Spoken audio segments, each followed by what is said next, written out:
Okay.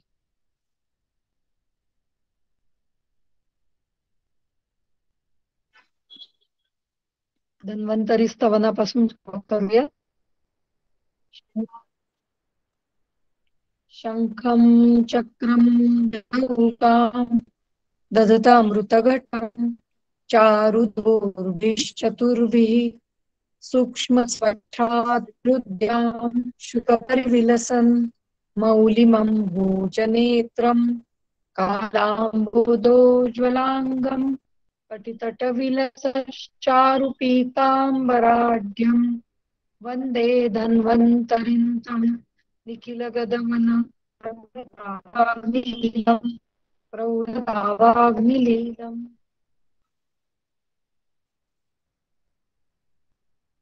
सुरू करूया. दिसतंय स्क्रीन? हो. जरा स्मिता दिसते ना? हो. आपण ग्रह अध्याय खरं पाहत होतो आणि त्यातलं सुरुवातीचं जे अग्नीचं वर्णन आहे ते पाहता पाहता आपण त्याच्याशी रिलेटेड असे काही विषय बघतोय. त्याच्यामध्ये अष्टविध आहार विधी, विशेष आयतनांचं पाहिलं आणि आता आपण त्यातला जो मात्रा याच्याविषयीचं वर्णन, मात्रेविषयीचंही वर्णन पाहून आणि आता आपण विरुद्धांना याचा विषयीचं वर्णन पाहतोय. अत्रेय भद्रकाव्य अध्यायामध्ये श्लोक नंबर 84 हा आपला चालू होता.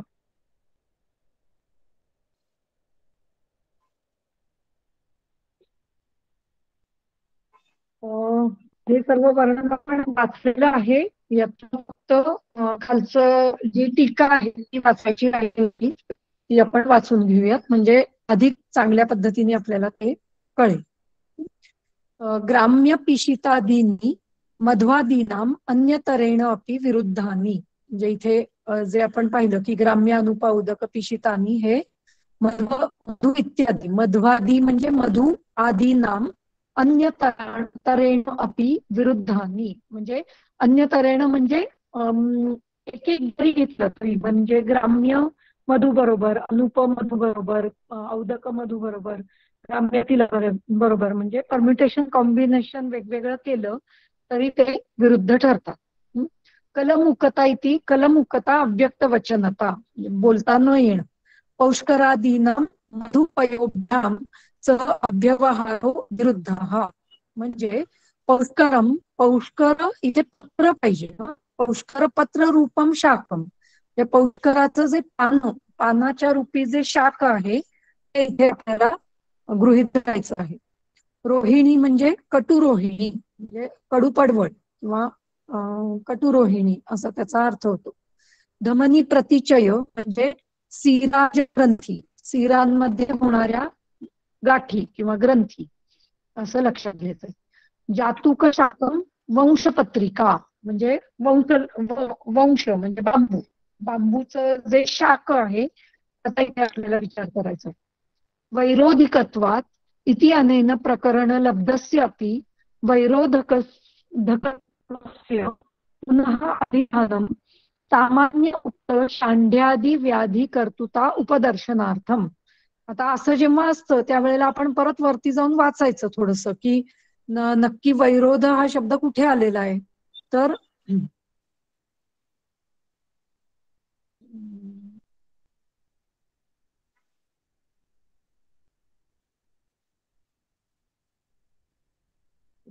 वैरोधिकत्वात असा शब्द आलेला आहे म्हणजे तदैव नकुचम पक्वम न माश गुड सर्पिभिः सह उपयोज्यम वैरोधिकत्वात म्हणजे प्रकरण विरुद्धांनाच चालू असताना पुन्हा वैरोधिकत्वात असं का लिहिलेलं आहे याच्यावर त्यांनी टीका लिहिलेली आहे की वैरोधिकत्वात इति अनेन प्रकरण लब्धस्य अपि म्हणजे विरोध करण्याचं म्हणजे विरुद्धांनाच प्रकरण चालू आहे असं असून सुद्धा प्रकरण लब्धस्य अपि विरोधकत्वस्य पुनः अभिधानम, पुन्हा वैरोधिकत्वाचं अभिधान का केलेलं आहे तर सामान्य उक्त म्हणजे विरुद्धाने होणारे सामान्य लक्षण किंवा सामान्य रोग यांचं वर्णन सामान्य उक्त उक्त म्हणजे सांगितलेली शांढ्यादी व्याधी कर्तुता उपदर्शनार्थम. म्हणजे इथे खास करून वैरोधिकत्वात असा शब्द का आलेला आहे, तर ती जी लक्षणं आहेत ती तुम्ही इथे लक्षात घ्यायची. कुठे गेला तो मग? हा, म्हणजे ह्या वरच्या ठिकाणी न जातुकम शाकम न निकुचम स उपयोज्यम याच्यामध्ये त्यांनी स्पेशल काही लक्षणं दिलेली आहेत की जी निर्माण होतात असं वर्णन त्यांनी केलेलं आहे. पण इथे मात्र तदैव निकुचम पक्वम न माशस उपगुण सर्पिवी सह उपयोजन वैरोधिकत्वात असं दिलेलं आहे, फक्त तेवढंच दिलेलं आहे. मग इथे काय लक्षात घ्यायचंय आपल्याला, तर इथे असं स्पेशल काही दिलेलं नाहीये की बल वर्ण तेज वीर्य असं कमी होतं असं न लक्षात घेता जी सामान्य विरुद्ध अन्नामुळे जी सामान्य लक्षणं निर्माण होतात जी पुढे दिलेली आहेत, पुढच्या पुढच्या श्लोकामध्ये त्याचं वर्णन आहे. पुढचे एक श्लोक सोडून त्याच्या पुढच्या श्लोकामध्ये त्याचं वर्णन आहे, तर ते तुम्ही इथे लक्षात घ्यायचंय. म्हणून त्याचं वर्णन वैरोधिकत्वात एवढंच आलेलं आहे. एवं अन्यत्र अपि सामान्यापि विरोधकत्व मात्र अभिधाने वक्तव्यम. म्हणजे इतर ठिकाणी सुद्धा ती जी सामान्य विरुद्धाची लक्षणं किंवा रोग आहेत ते तर लक्षात घ्यायचेच, पण त्याच्या बरोबरीने जे स्पेशल वर्णन केलेलं आहे, जसं इथे भस्म पांशु परिध्वंसम स क्षौद्रम सद्यो मरणाय, मग इथे सद्य मरण हे स्पेशल लक्षात घ्यायचंय आणि प्लस ती जी सामान्य लक्षणं आहेत ती पण इथे गृहीत धरायचीच आहेत. त्यामुळे जरी या ठिकाणी वैरोधिकत्वात असं स्पेशल वर्णन नसेल तरी सुद्धा ती लक्षणं आपल्याला पुन्हा लक्षात घेण्यासारखीच आहे.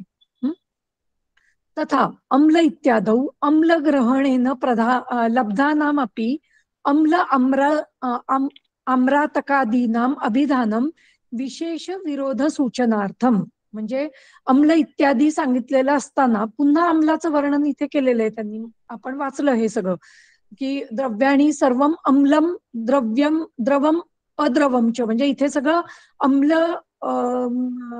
पदार्थांचं वर्णन किंवा अम्ल फळांचं वर्णन केलेलं आहे, तरी पण पुन्हा अम्ल शब्दाचं वर्णन केलेलं आहे. तर ते का, तर अम्लग्रहणेनं अम्ल इति अम्लग्रहणेनं लब्धानामपि अम्ल तिकादीनाम अभिधानम. म्हणजे ती आम्रातिक वगैरे जी आहेत ती आम्लच घ्यावी, म्हणजे पक्व घेऊ नयेत किंवा ज्याच्यामध्ये मधुर रस उत्पन्न झालेला आहे ती घ्यायचीच नाहीयेत. आम्र इत्यादी जे घ्यायचे ते अम्ल धर्मीच असायला पाहिजेत किंवा आंबट असतानाचेच घ्यायचेत, असं विशेष विरोध सूचनार्थम. म्हणजे विशेष जो विरोध आहे तो अम्लाला आहे, पक्व फळांना सहसा नाहीये असं त्यांचं म्हणणं आहे. म्हणजे एखाद्यानी चुकून जर पक्व फळ दुधासह खाल्लं तर त्याच्यामध्ये इतका विरोध धरायची आवश्यकता नाहीये किंवा तो विरोध धरू नये. पण आम्ल फळ खाल्लं तर मात्र ते विरोधी ठरणारं आहे. त्यामुळे त्याचा विचार आपल्याला तिथे करायचा आहे.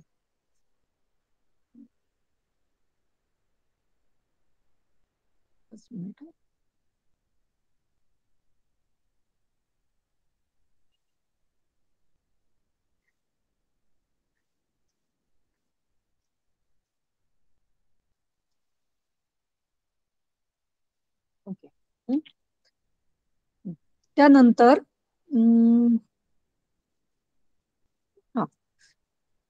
त्यामुळे इथे अम्ल फळांचं वर्णन जे केलेलं आहे ते खास अम्ल फळांबरोबर दुधाचं सेवन करू नये.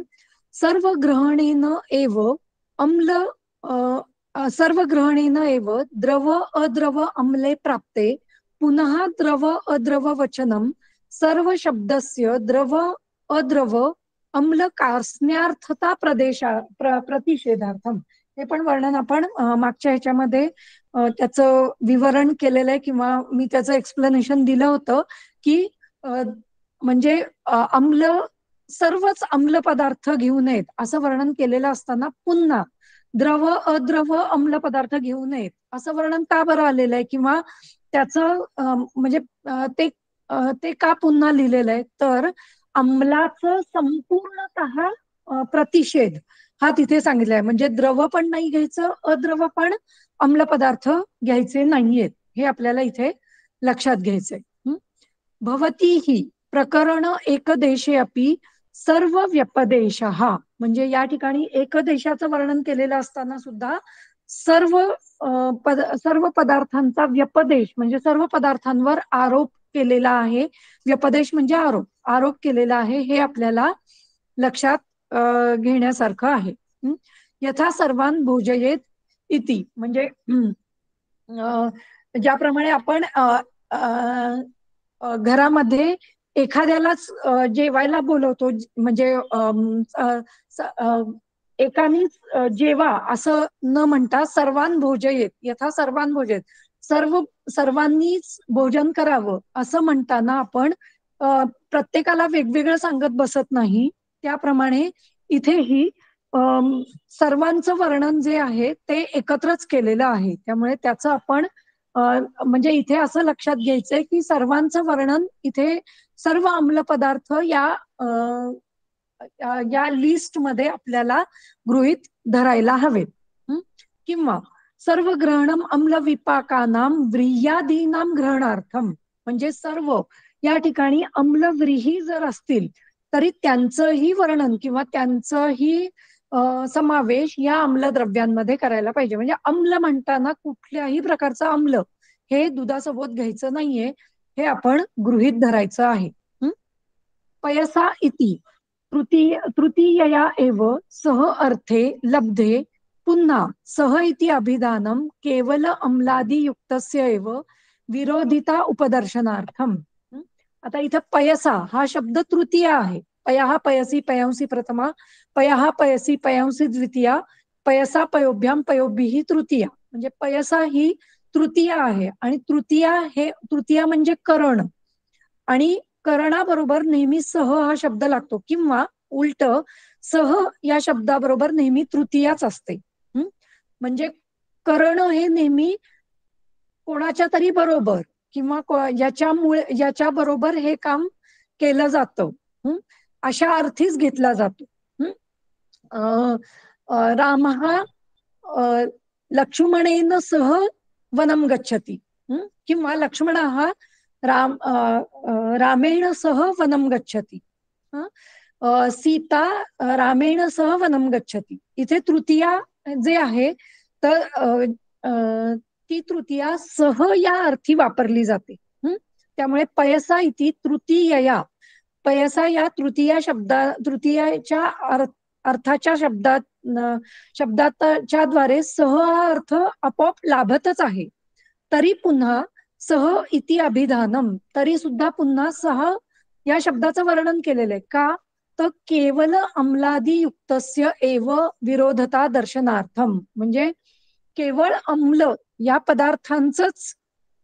पदार्थांबरोबरच विरोध आहे. म्हणजे हे दोन्ही बाजूंनी सांगतायत की अम्लातलं घ्यायचं असेल तर सर्व अम्ल घ्यायचंय हे सगळ्या प्रकारचं अम्ल पण केवळ आंबटच पदार्थ घ्यायचे. इथे इतर म्हणजे मधुर कटू तिक्त कषाय यांचं वर्णन इथे नाहीये. हेही इथे तुम्हाला लक्षात घ्यायचंय. तेन अम्लपया संयोगे गुडादी संयोगे सती म्हणजे अम्ल आणि दुग्ध यांच्या बरोबर गुड इत्यादी संयोग असताना म्हणजे गुड इत्यादींचा संयोग असताना विरुद्धत्वम न दुग्ध अम्रादीनाम म्हणजे दूध आंबा आणि जर गुड इत्यादी घेतलं तर तितका विरोध येणार नाही असंही आपल्याला लक्षात घ्यायचंय. तर म्हणजे अम्ल आणि दूध आणि गुड असं जर एकत्र घेतलं तर तितका विरोध येणार नाही जेवढा दूध आणि अम्ल म्हणजे कैरी सारखा पदार्थ आपण घेतला तर. तरीही अम्ल पदार्थ आणि दूध यांचा विरोध आपण लक्षात घ्यायचाच आहे. फक्त इथे त्यांनी एक उदाहरण दिलंय. इथे आम्र म्हणताना बहुतांशी त्यांना मधुर आम्र पदार्थ किंवा मधुर आम्र मधुर रसाचा आंबा असं म्हणायचं असावं असं आपण गृहीत धरूया.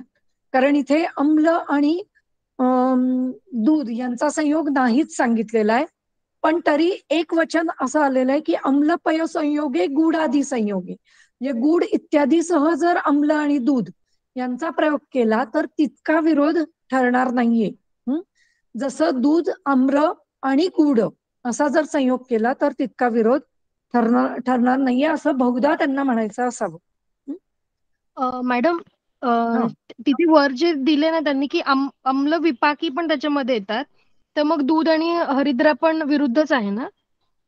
हो हो, अम्ल विपाक जे आहे, हा, अम्ल हो. विपाकानाम ब्रियादीनाम, हो हो.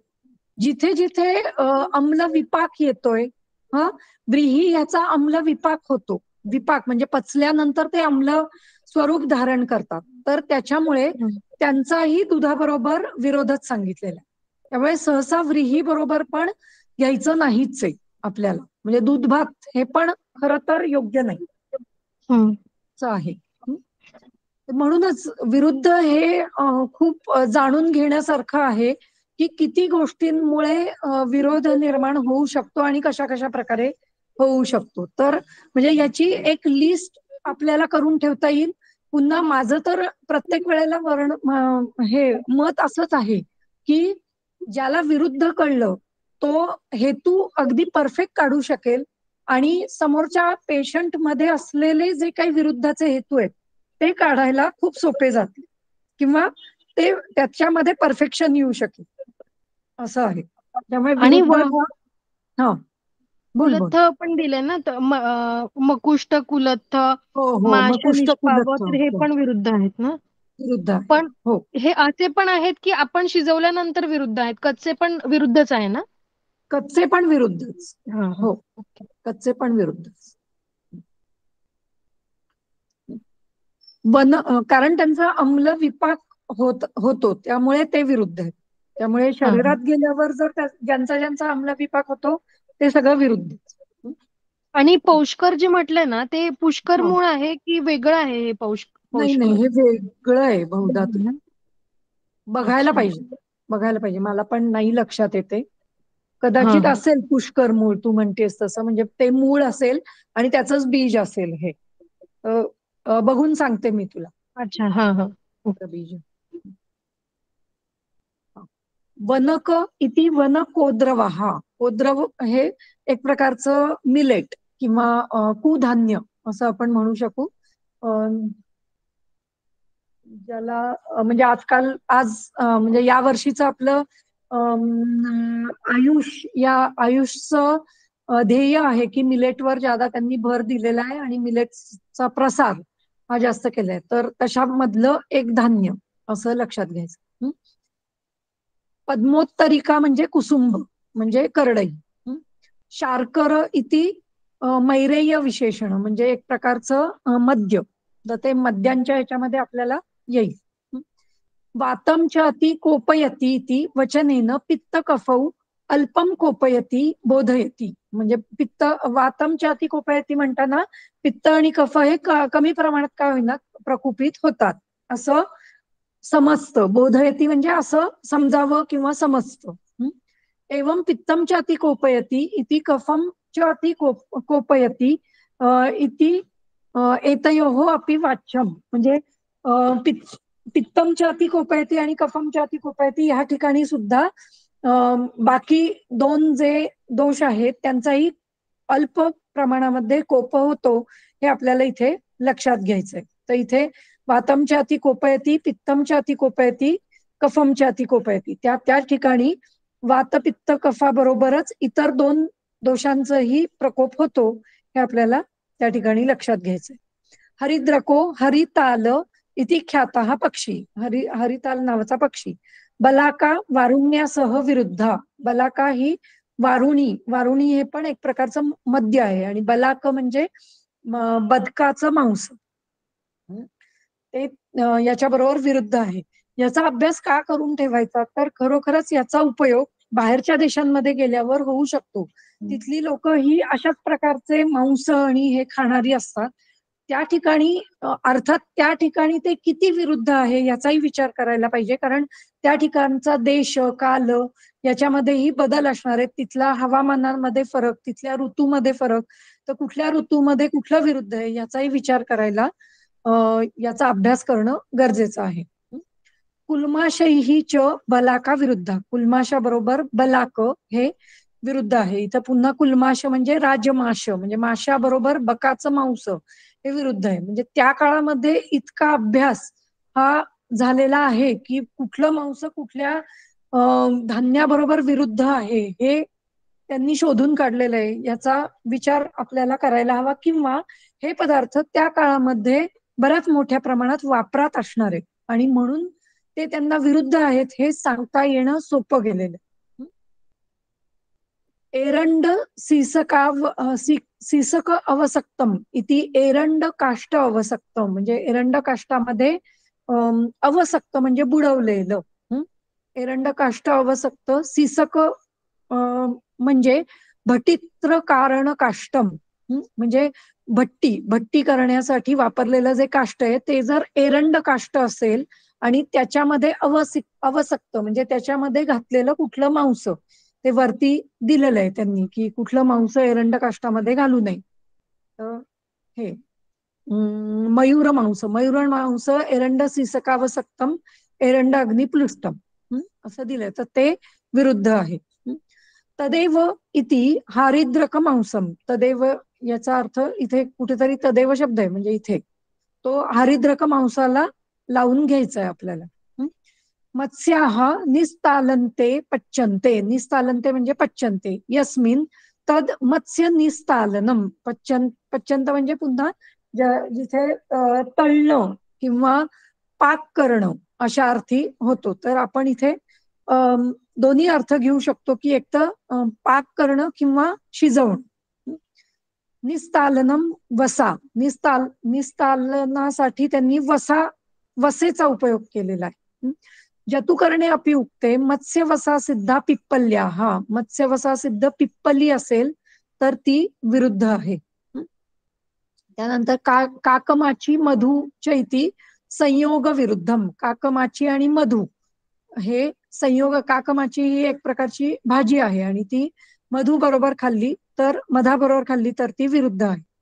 भास इति गोष्ट कुक्कुट, हा मी मागच्या वेळेला सांगितलं तसं ते एक प्रकारचं गिधाड असं आपण घेऊ शकतो. तर गोष्ट कुक्कुट अशा प्रकारे इथे वेगवेगळे विरुद्धांचं वर्णन या श्लोकामध्ये केलेलं आहे. पुढे पण त्याचंच वर्णन पण अजून वेगळ्या पद्धतीने केलेलं आहे.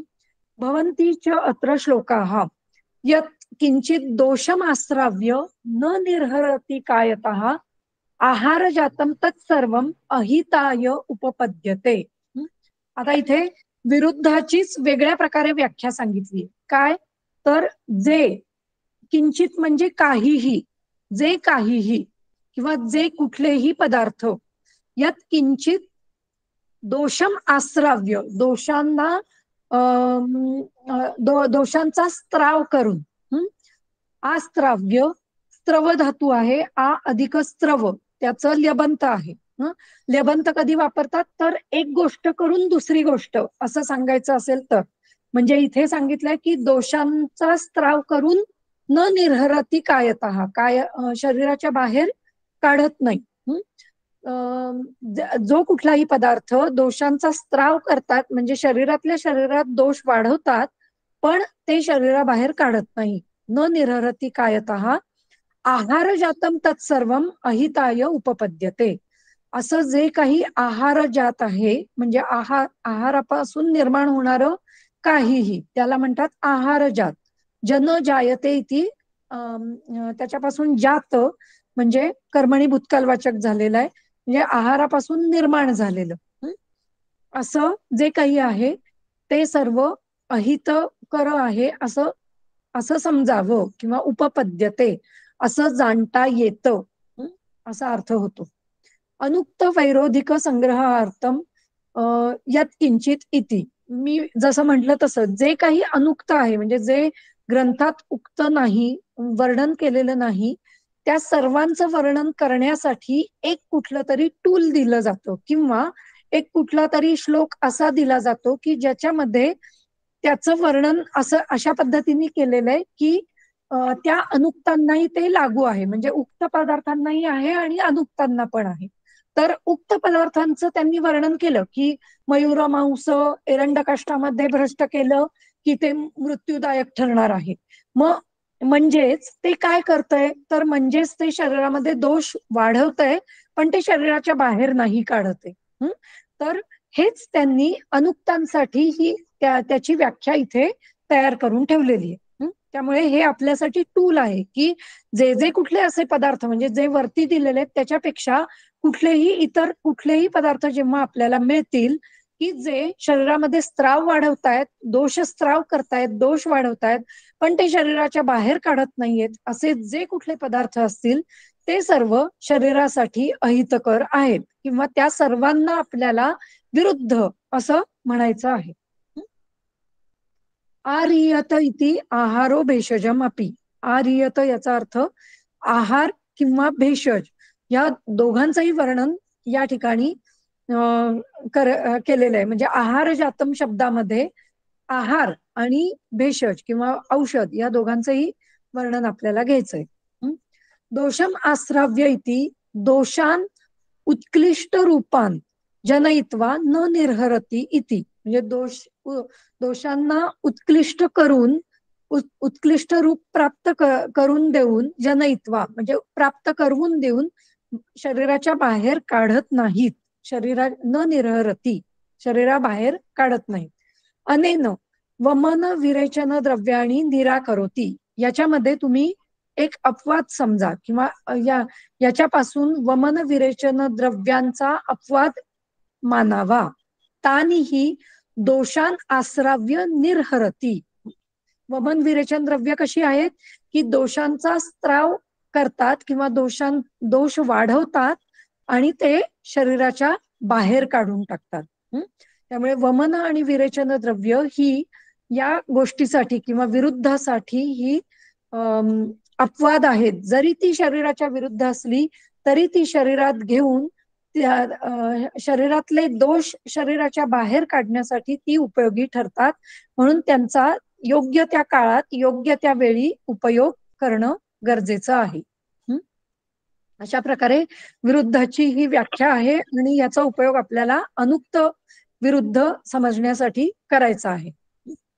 पुढे आता तर त्यांनी खूप सुंदर वर्णन केलेलं आहे विरुद्धाचं की हे सगळे क्रायटेरियाज आहेत पुढचे की विरुद्ध आपण कसं कसं समजायचं, कुठल्या कुठल्या प्रकारात विरुद्ध समजायचं, त्याचे हे क्रायटेरियाज आहेत. यच्च अपि देश काल अग्नी मात्रा सात्म्य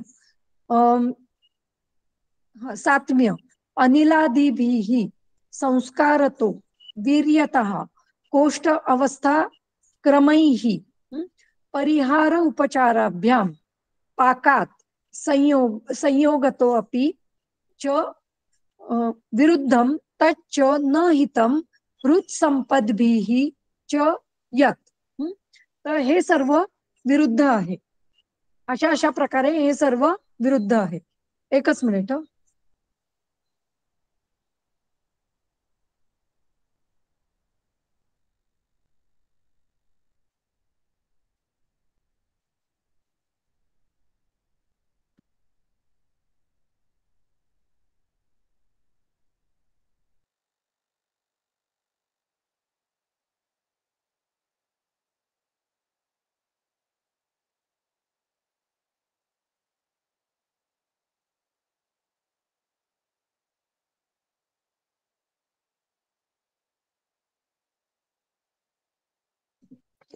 ओके. तर अशा प्रकारे हे सर्व विरुद्ध आहे. हा, तर आता आपण एक एक बघूया. अजून एक आहे विरुद्धम तच्च न हितम हृत संपद विधिभिश्च यत. म्हणजे हे एकूण सगळे मिळून 17 प्रकारची विरुद्ध इथे त्यांनी सांगितलेली आहे. तर आता एक एक आपल्याला बघायचं. म्हणजे हे पूर्ण वर्णन जे आहे ते त्या 17 विरुद्धांचं आहे. काय आहे ते बघूया. विरुद्धम देशतः तावद वृक्ष तीक्ष्णादी धन्वनी.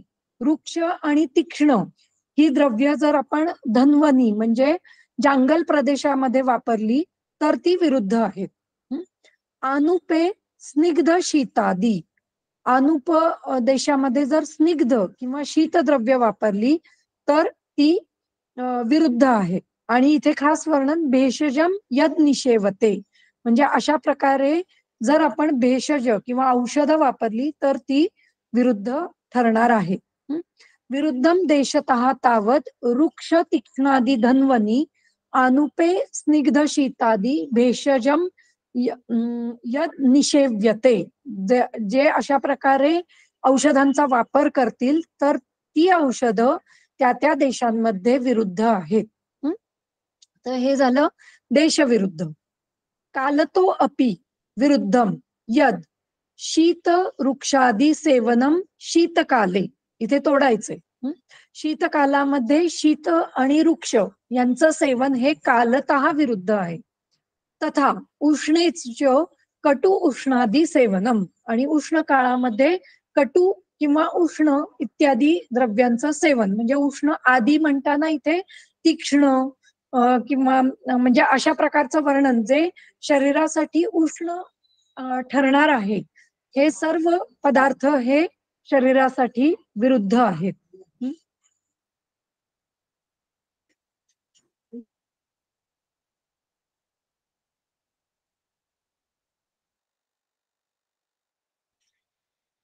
पुढे हे झालं कालविरुद्ध. आता अग्निविरुद्ध. विरुद्धम अनले, अनले म्हणजे अग्नी.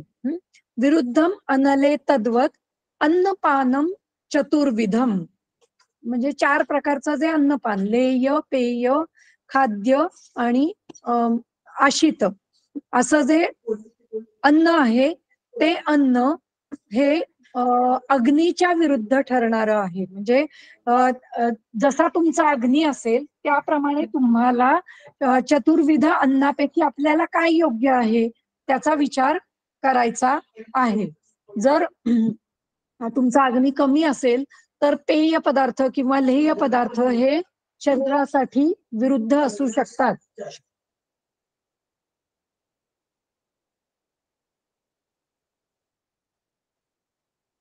हे झालं अग्निविरुद्ध. त्यानंतर मात्रा विरुद्ध. मधुसर्पी ही समधृतम मात्रया तद विरुद्धते. मधु आणि सर्पी समधृत, धृत म्हणजे धारण करणे. जर मधु आणि सर्पी समान मात्रेत घेतलं, धारण करणे म्हणजे घेणे, समधृतम मात्रया तद विरुद्धते, मात्रेने ते विरुद्ध ठरणार आहे. कटुक पुढे हे झालं मात्रा विरुद्ध. आता सात्म्य विरुद्ध. कटुक उष्णादी सात्म्यस्य स्वादु शीतादी सेवनम, म्हणजे आता धुळे, जळगाव, विदर्भ या साईडच्या लोकांना कटू आणि उष्ण पदार्थ सात्म्य असतात, म्हणजे लहानपणापासून त्यांनी ते पदार्थ खाल्लेले असतात. अशा मनुष्याला जर स्वादु शीतादी सेवन केलं, स्वादु शीत पदार्थांचं जर सेवन जास्त प्रमाणामध्ये केलं गेलं तर ते तत् सात्म्य विरुद्धम, ते सात्म्याच्या विरुद्ध ठरणार आहे. यत् सात्म्य विरुद्धम विरुद्धम तू अनिलादिभिः, जे जे सात्म्याच्या विरुद्ध आहे तसंच सर्व हे अनिल इत्यादींच्याही विरुद्ध आहे. अनिलादिभिः म्हणजे प्रकृती, अनिलादिभिः प्रकृतीभिः. वात, पित्त, कफ इत्यादी प्रकृती ज्या आहेत त्यांचं वर्णन इथे लक्षात घ्यायचंय आपल्याला. जसं सात्म्य विरुद्ध असतं तसंच प्रकृतीच्या विरुद्ध, म्हणजे वातुळ प्रकृतीला जर तुम्ही कटुतिक्त कषाय रसाचं सेवन जास्त केलं तर ते प्रकृती विरुद्ध ठरणार आहेत. किंवा कफ प्रकृतीला स्वादु आम्ल लवण रसांचं सेवन जास्त केलं तर ते विरुद्ध ठरणार आहे. हे झालं प्रकृती विरुद्ध. त्यानंतर संस्कारतो विरुद्ध.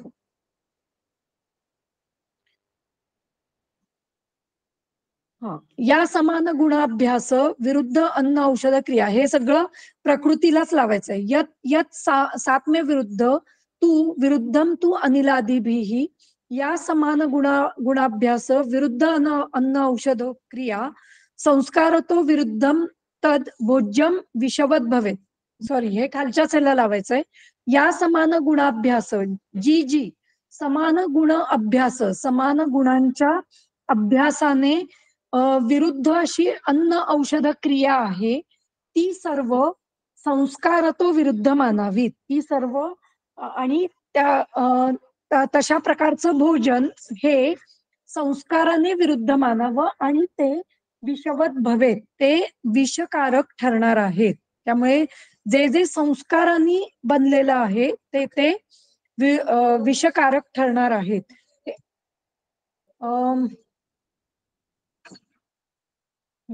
सॉरी, हे यत यत सात्म्य विरुद्धम तत्तु विरुद्धम तू अनिलादिभिः या समान गुणाभ्यास विरुद्ध अन्न औषध क्रिया, हे सर्व एकत्रच घ्यायचं आहे. कारण प्रकृतीच्या विरुद्ध म्हणजे प्रकृतीच्या समान गुणांचा अभ्यास करायचा नाहीये. म्हणजे वाताच्या प्रकृतीच्या समान गुणाचा अभ्यास, म्हणजे वात ज्यानी वाढेल त्या गुणांचा अभ्यास करायचा नाहीये. म्हणजे वातासाठी कटु तिक्त कषाय यांनी वात वाढतो, म्हणून ते वाताच्या समान गुणांचे आहेत. म्हणून त्याचा अभ्यास, त्याच्या अन्नाचा, त्याच्या औषधांचा अभ्यास आपल्याला या ठिकाणी करायचा नाहीये. त्याप्रमाणेच कफाच्या समान गुण म्हणजे मधुर आम्ल लवण हे कफाच्या समान गुणांचे होतात आणि म्हणून त्याचा अभ्यास या ठिकाणी करायचा नाहीये.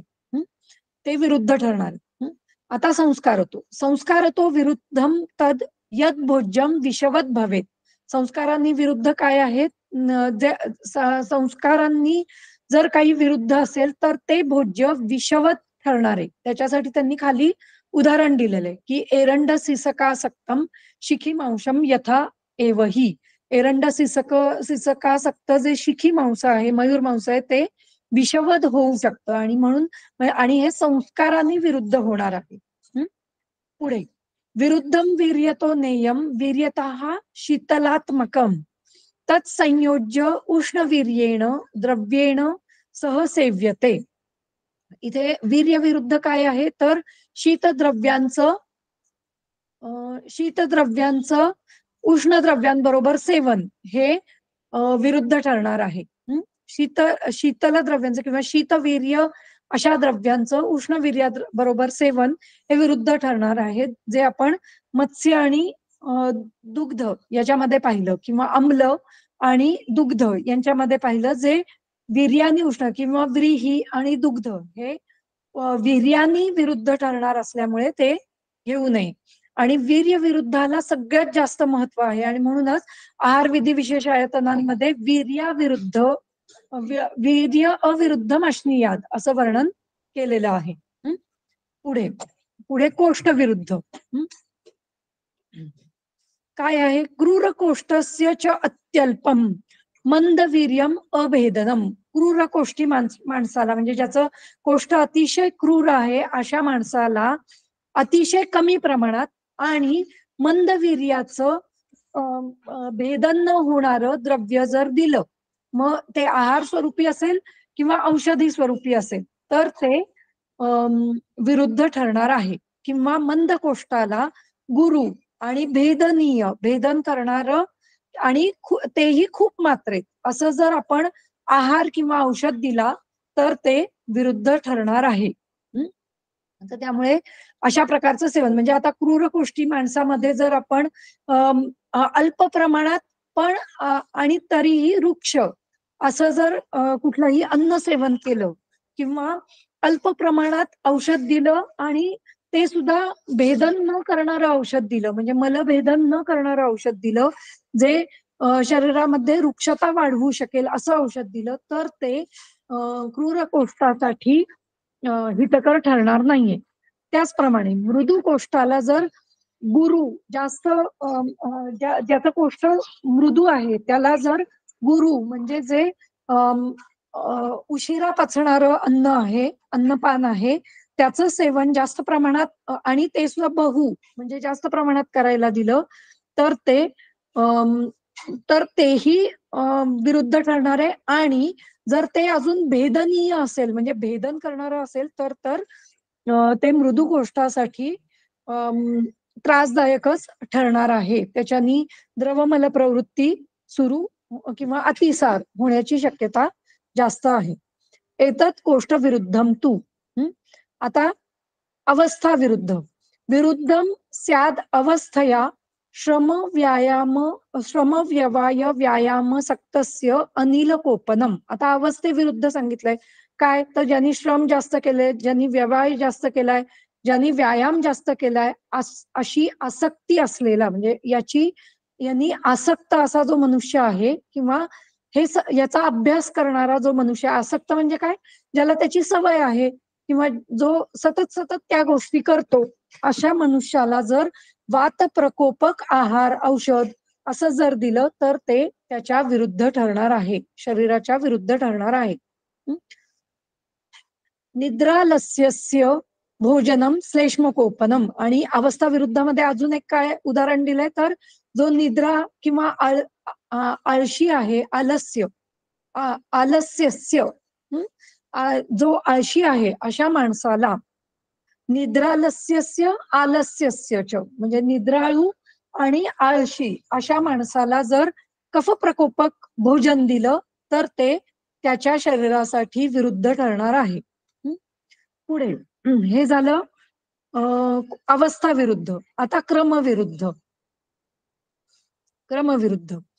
यच्च अनुसृज्य विणमूत्र भुंक्ते यश्च अबुभुक्षिताः तच्च क्रमविरुद्धस्याच अतिक्षुद वशानुगः. इथे 2 उदाहरणं दिलीत त्यांनी. काय?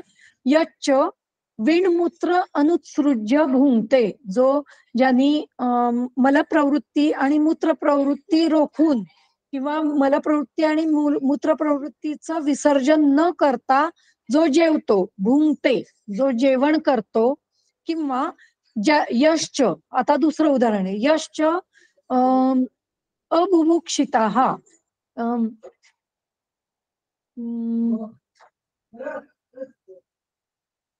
यश्च अबुभुक्षिताः, त्याच्यासाठी त्यांनी कंडिशन जी आहे ती खाली घातलेली आहे. च अतिक्षुद वशानुगाः, म्हणजे ज्याला खूप भूक लागलेली आहे आणि तो अबुभुक्षित राहिलेला आहे, तर हे क्रमविरुद्ध आहे. यच्च अतिक्षुद वशानुगाः, जो ज्याला खूप क्षुधा लागलेली आहे, भूक लागलेली आहे, आणि जो अबुभुक्षित राहिलेला आहे, जो ज्यांनी काही खाल्लेलं नाही, अशा ह्याच्यासाठी हे क्रमविरुद्ध ठरणार आहे. किंवा ज्याने मलप्रवृत्ती आणि मूत्रप्रवृत्तीचं विसर्जन न करता जो जेवतो, त्याच्यासाठी ते क्रमविरुद्ध ठरणार आहे. हे झालं क्रमविरुद्ध. आता पुढे काय आहे? परिहार उपचाराभ्याम. तर परिहार विरुद्धम तू वराहादीन निषेव्य यत् सेवतो उष्णम घृतादिंश पीत्वा शीतम निषेवते. म्हणजे जो वराह इत्यादींचं वराह उपचार, परिहार उपचार असं वर्णन आहे.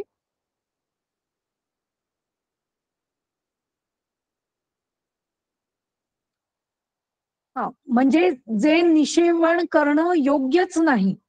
वराह इत्यादी निषेव्य, वराह इत्यादी जे परिहार करण्यास योग्य आहे, किंवा ज्यांचं सेवन करूच नाही असं सांगितलेलं आहे, अशांचं सेवन करून वराहादी निषेव्य यत उष्णम घृतादी सेवेत, जो उष्ण घृत इत्यादींचं सेवन करून, यत वराहादी निषेव्य सेवतः,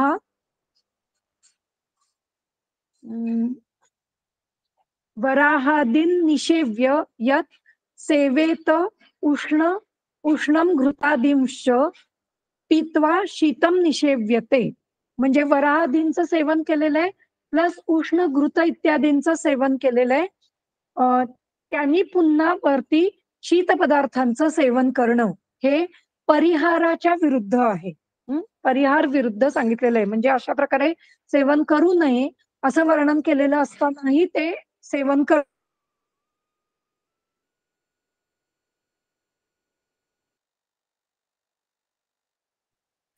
असं हे परिहाराच्या विरुद्ध सांगितलं गेलेलं आहे. हे परिहार विरुद्ध झालं. त्याच्यानंतर पाक विरुद्ध. काय?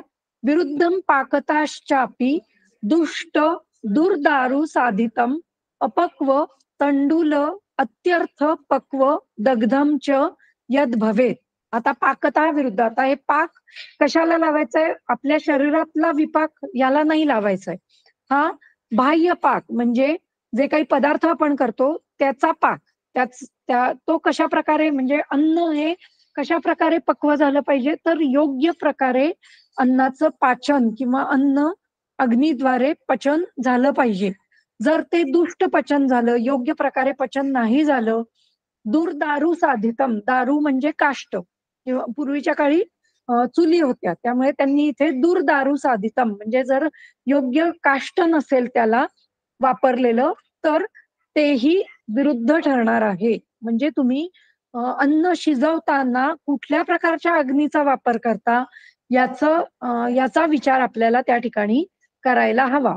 तर पूर्वीच्या काळी जे स्टोव्ह होते ते सुद्धा कदाचित शरीरासाठी घातक ठरू शकणारे असू शकतात, कारण त्याच्यावर अन्न शिजवणं हे त्याचा वास त्या अन्नाला लागण्याची शक्यता असू म्हणजे जर तुम्ही योग्य पात्राचा वापर नाही केला तर त्या खालच्या रॉकेलचा वास अन्नाला लागण्याची शक्यता असू शकते.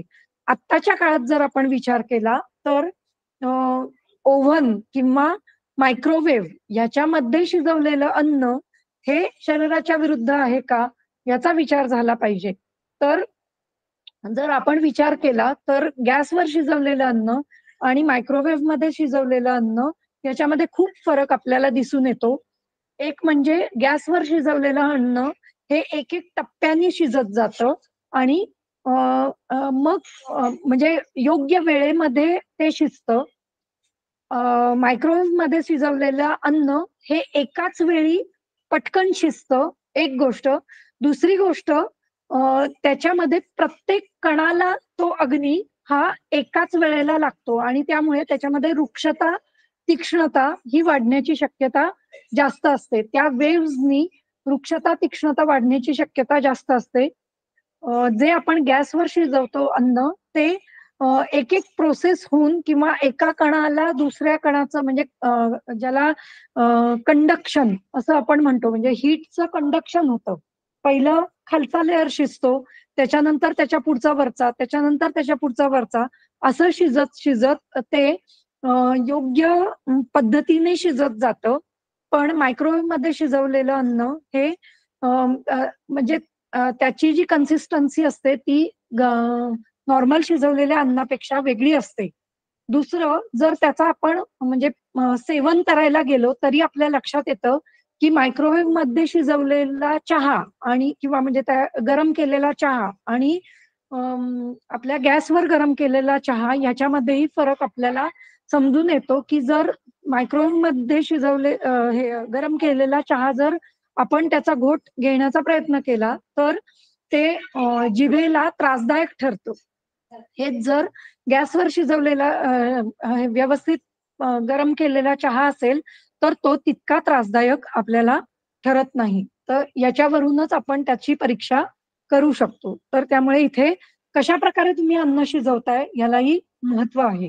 विरुद्धम पाकताश्चापी दुष्ट दुर्दारू साधितम अपक्व, जर अपक्व राहिलेलं असेल म्हणजे भाज्या वगैरे शिजवताना जर त्या अपक्व राहतील किंवा तंडुल इत्यादी, जर तंडुल म्हणजे तांदूळ, तंडुल हे जर अपक्व राहिले तर ते शरीरासाठी घातक ठरणार आहेत. तंडुल अत्यर्थ पक्व किंवा अतिशय जास्त प्रमाणात पक्व असं जर काही असेल तर तेही शरीरासाठी घातक ठरणार आहे. हे झालं पाकतः विरुद्ध. त्याच्यानंतर संयोगतो मॅडम हे विरुद्ध. दूरदारूस म्हणजे म्हणजे कोणतीही वस्तू ना ज्याच्यामुळे ते अन्न खराब होऊ शकतं असं ना? म्हणजे नाही, जसं हे दारू म्हणजे काष्ट, काष्ट. अच्छा. हा हा. आणि हा दुर्दारू म्हणजे खराब काष्ट, दुष्ट दारू. म्हणजे हा पूर्वीच्या काळी काही स्पेशल काष्ट वापरत असतील म्हणजे चुली लावण्यासाठी, तर जर त्याच्यामध्ये ते काष्ट जे आहे ते एखाद्या विषारी झाडाचं आपण वापरलं तर ते घातक ठरणार आहे असं. म्हणजे अच्छा. ते त्याच्यानी पक्व असं जे अन्न असेल तर ते शरीरासाठी म्हणजे त्याच्यात त्याचे गुण त्याच्यात डायरेक्ट उतरणार नाहीत, पण जे काही पाक करू त्यावेळेला त्याचा वास त्या अन्नामध्ये उतरण्याची शक्यता असते असतं असं. म्हणजे हे आधीच्या श्लोकमध्ये जे होतं एरंडच्या हा भट्टीमध्ये किंवा एरंड हा कच्चं त्याप्रमाणे बरोबर. ना? हा हा हम्म. त्याप्रमाणे म्हणजे एरंड हे सगळ्यासाठी विरुद्ध ठरेल असं नाही, पण खास करून शिखी मांसासाठी ते विरुद्ध हम्म. आहे असं. हं, हम्म. बरोबर. हा तर हे त्या ठिकाणी विरुद्ध ठरणार. त्यानंतर संयोगतो विरुद्ध. हं, आता संयोगात काय विरुद्ध आहे? संयोगतो विरुद्धम तद यथा अम्लपयसा असं, ही उदाहरणं आपण मागे पाहिलेली आहेत. भरपूर प्रमाणात त्यांनी उदाहरणं संयोगाच्या विरुद्धाची दिलेली आहेत. अम्लासह दूध हे विरुद्ध आहे. त्यानंतर इथे संयोगतो विरुद्ध, इथे विरुद्ध संपत नाही, अजून काय आहे? विरुद्धम तच्च न हितम हृत संपद विधिभिश्च यत. त्यामुळे हृत संपद विधिभिही त्याच्यामध्ये 3 गोष्टी आहेत. हृत संपद पहिलं काय तर मनाच्या विरुद्ध. अमनोरुचितम यच्च हृत विरुद्धम तदुच्यते. म्हणजे जे मनाला रुचिकर नाही ते हृद विरुद्ध समजावं. जे मनाला भावत नाही किंवा ज्याच्याकडे पाहूनच वाटतं की हे खाऊ नये असं अन्न हे हृद विरुद्ध आहे असं समजावं.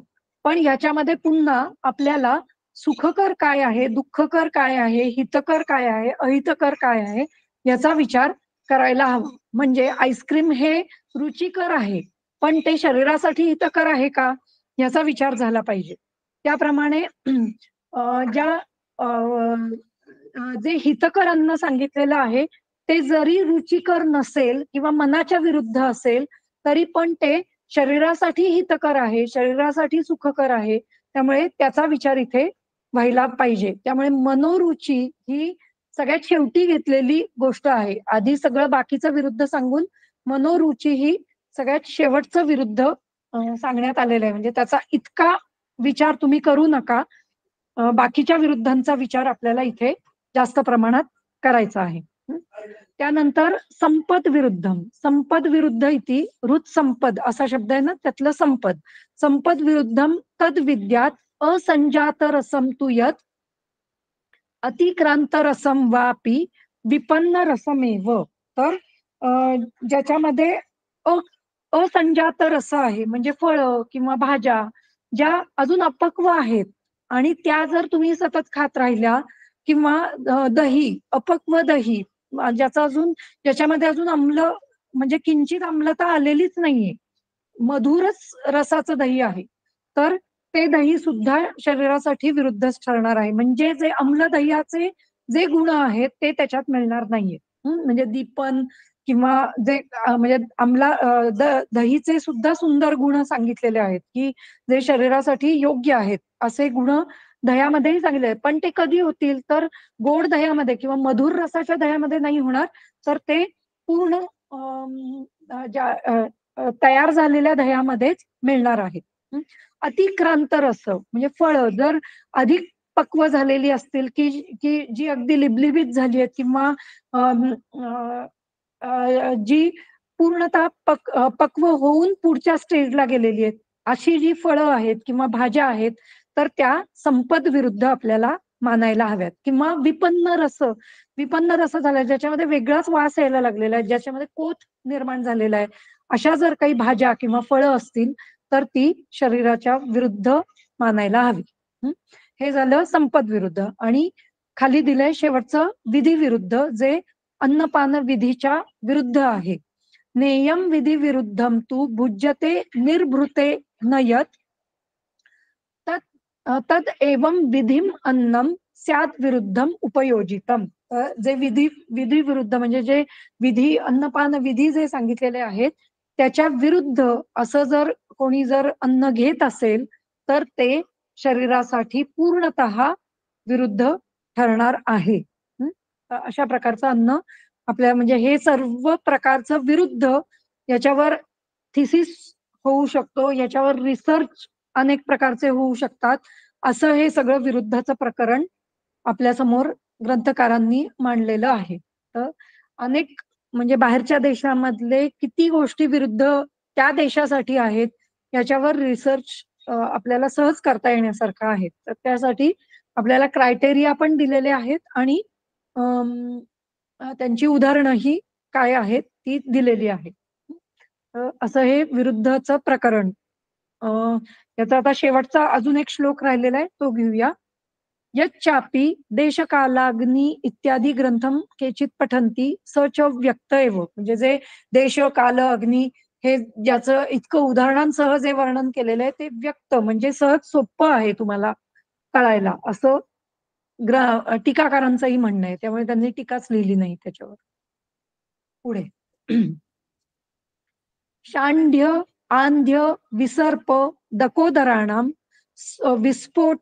विस्फोटक उन्माद भगंधराणाम मूर्छा मद अधमान गलग्रहाणाम पांडवामय पांडवामयस्य आमविषस्य चैव किलास कुष्ठ ग्रहणी गदानाम शोथ अम्लपित्त ज्वरपीनसानाम संतान दोषस्य तथा एव मृत्योः विरुद्धम अन्नम प्रवदंती हेतुम.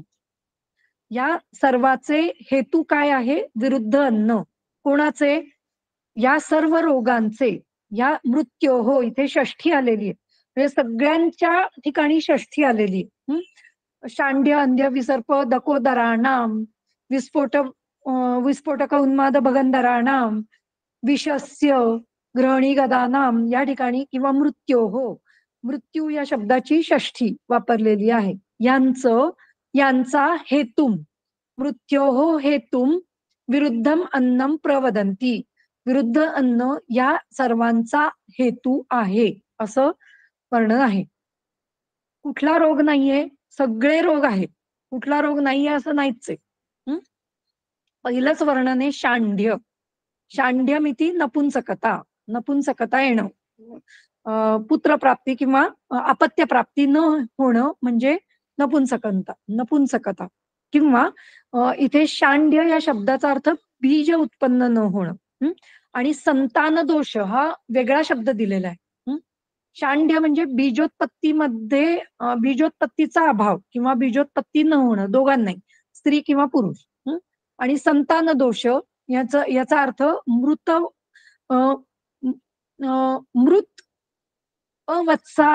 अवत्सत्वादी. म्हणजे म्हणजे मृतवत्सत्व किंवा अवत्सत्वादी किंवा मृतवत्सत्वादी म्हणजे मृत झालेले बालक किंवा मृत झालेलं अपत्य निर्माण होणं हे विरुद्धासाठीच सगळ्यात म्हणजे विरुद्धामुळे हे होण्याची शक्यता असू शकते. एतच्च विरोधिक कथनम विशेष वचनेन बाध्यते. तेन लसूणस्य क्षीरेण पानम क्वचित न विरोधी यदुक्तम साधयेत शुद्ध शुष्कस्य लसूणस्य चतुष्फलम क्षीरोदके अष्टगुणिते क्षीरशेषम च पाययेत तथा मूलकस्वरसम क्षीरम इत्यादी प्रयोगेषु उन्नेयम. तर या ठिकाणी 2 उदाहरणं अशी त्यांनी दिलेली आहेत की लसूणाचा दुधाबरोबरचा वापर हा विरुद्ध नाहीये. म्हणजे इथे इथे सुद्धा म्हणजे उष्ण तीक्ष्ण पदार्थांचा विरुद्धाबरोबर वापर करू नये असं त्यांनी वर्णन केलेलं असताना सुद्धा लसूणाचा वापर दुधाबरोबर केला जातो. किंवा मूलक स्वरसाचा वापरही दुधाबरोबर केला जातो. तर हे काही अपवाद म्हणून त्यांनी दिलेले आहेत. एतच्च वैरोधिक कथनम विशेष वचनेन बाध्यते. काही विशिष्ट वचनांनी हे वैरोधिक कथन होऊ शकतो, त्याला बाधा येऊ शकते. तर काय? तेन लसूणस्य क्षीरेण पानम क्वचित न विरोधी. काही ठिकाणी लसूणाचा क्षीरपाक हा विरोधी ठरत नाही. कारण चरक चिकित्सा 5व्या अध्यायामध्ये याचं वर्णन केलेलं आहे की लसूणाचा क्षीरपाक त्या ठिकाणी उपयोगी आहे. 5वा अध्याय म्हणजे बहुधा प्रमेहाचा असावा. बघते मी एकदा. चरक चिकित्सा 5.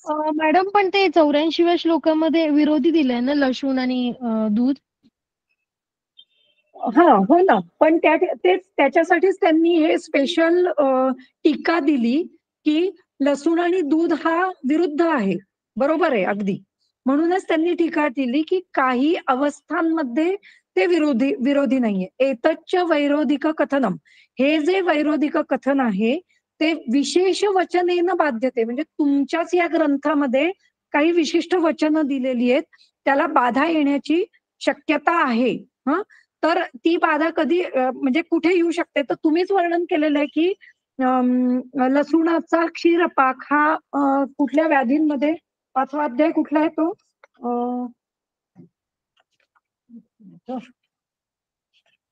प्रमेहाचा नाही, गुलमाच्या अध्यायामध्ये लसूण क्षीरपाकाचं वर्णन आहे किंवा मूलक क्षीराचं वर्णन आहे.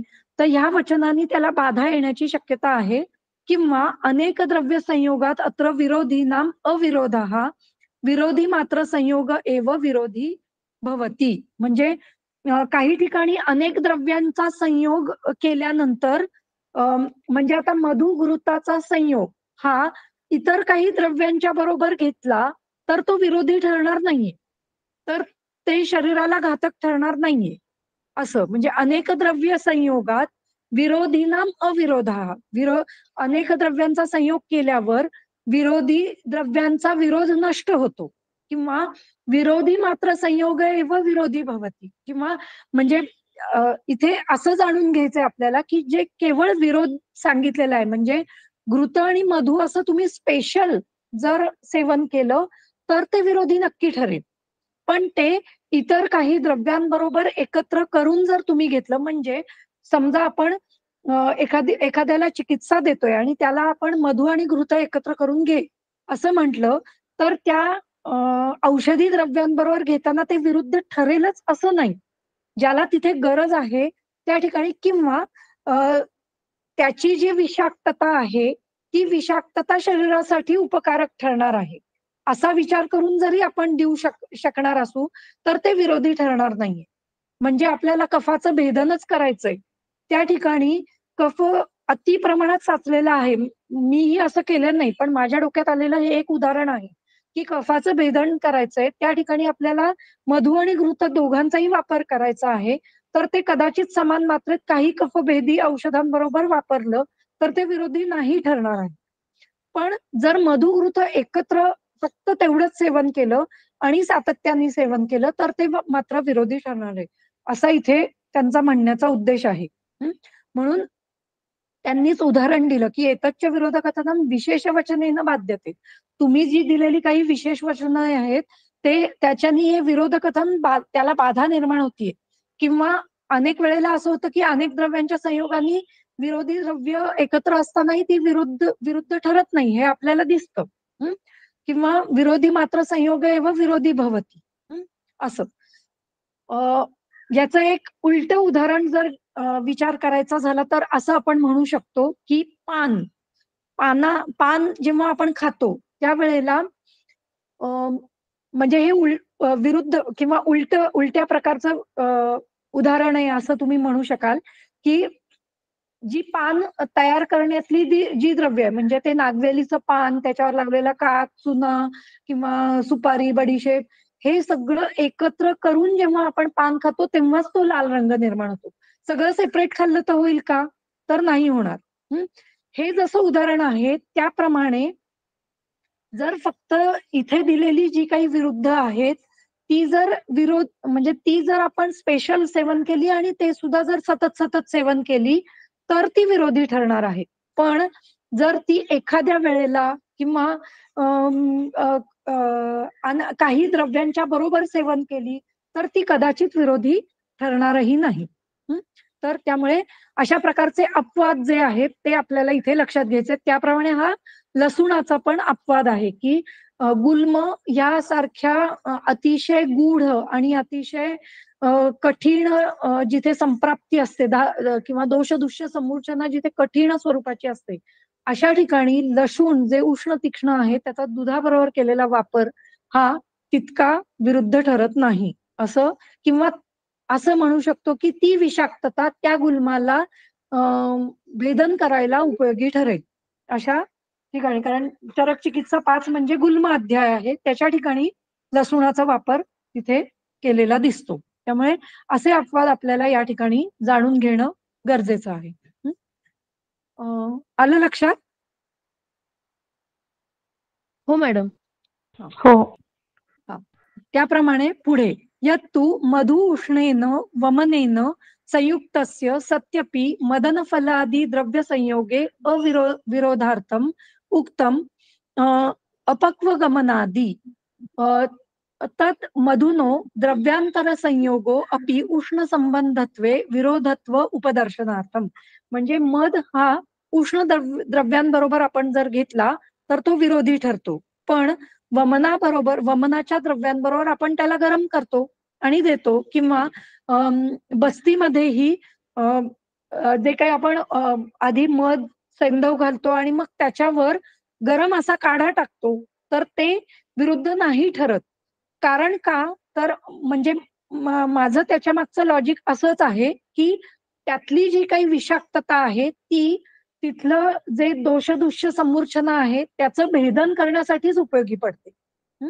तर अशा प्रकारे काही ठिकाणी हे सर्व अपवाद आपण लक्षात घेण्यासारखे आहेत. इथून इथपर्यंत जे काही आहेत ते सगळे अपवाद त्या ठिकाणी दिलेले आहेत. येतो विषान्वयम मधु विषस्य उष्ण विरोधीच, म्हणजे विषासह मधु किंवा उष्णद्रव्यांसह मधु हा विषारी ठरणार आहे. लशुणादीनां तु द्रव्यांतर असंयोगे सत्यम एव मेलको विरुद्ध इति शास्त्रवचनात उन्नीयते. हे लसूण इत्यादी सुद्धा जर इतर द्रव्यांबरोबर वापरला नाही, नुसतंच दुधाबरोबर आपण वापरला तर तो खरोखरच विरोधी ठरणार आहे. हेही आपल्याला तितकंच लक्षात ठेवायचं आहे. आणि त्याचा पुन्हा सातत्याने वापर हाही त्या ठिकाणी आपल्याला लक्षात घ्यायचा आहे. अशा प्रकारे हे रोग एकदा फक्त वाचून घेऊयात इथे, म्हणजे तुम्हाला इथले संधी कळतील. शांढ्य, आंध्य, विसर्प, दकोदराणाम. आता इथे हा समास आहे पूर्ण. शांढ्यम च, आंध्यम च, विसर्पहा च, दकोदराहा च. शांड्य, आंध्य, विसर्प, दकोदराहा आणि तेशाम असं लावलेलं आहे तिथे. म्हणजे पहिल्यांदा द्वंद्व संधी झाला सगळा या सगळ्याचा.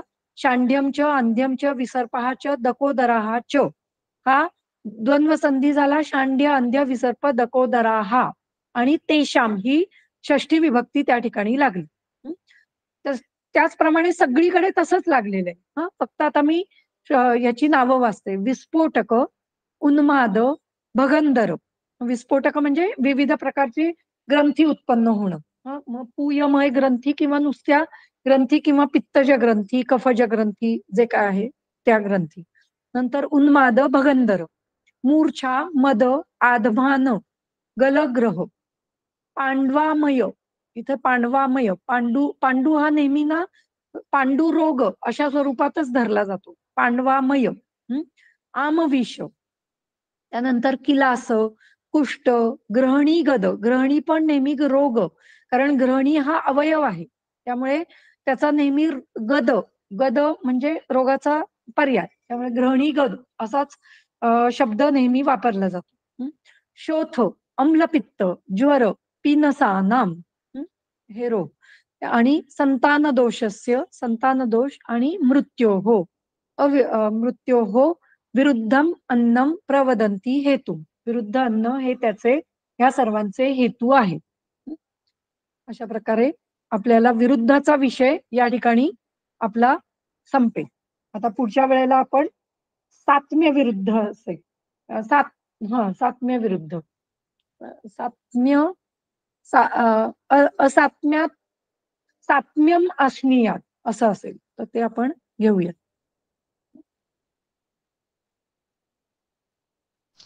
मॅडम ते 84